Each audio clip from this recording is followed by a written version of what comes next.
وزیر اعلیٰ خیبر پختونخوا امین گنڈاپور کا یہ کہنا تھا کہ مذاکرات کے لیے کمیٹی بنی ہے تو لگتا ہے کہ وہ مسائل کا حل چاہتے ہیں۔ میں بیک ڈور والا نہیں، کھلی کتاب ہوں۔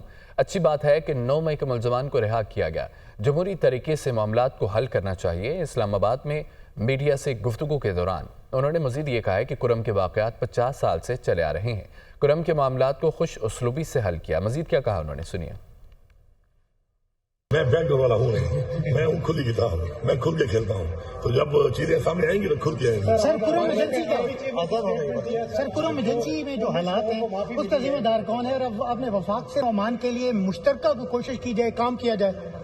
کرم کے جو معاملات ہیں وہ آج سے نہیں ہیں، یہ 50 سال سے وہاں پہ اس طرح کے معاملات بار بار ابھرتے ہیں، اور وہ کوئی مسئلہ جو ہے دہشت گردی کا نہیں ہے، وہاں پہ لوکل گھس کا ایک مسئلہ ہے، لیکن الحمدللہ ہم نے بڑے بہترین طریقے سے گرینڈ جرگہ بنایا اور تمام لوگوں کو بٹھا کے ایک مشاورت کر کے ان کے ساتھ ایک بہت زبردست ایک معاہدہ ہو رہا ہے، اور انشاءاللہ یہ معاہدہ جو ہے یہ مکمل ایک دیر پا انشاءاللہ حل ہوگا اس کا۔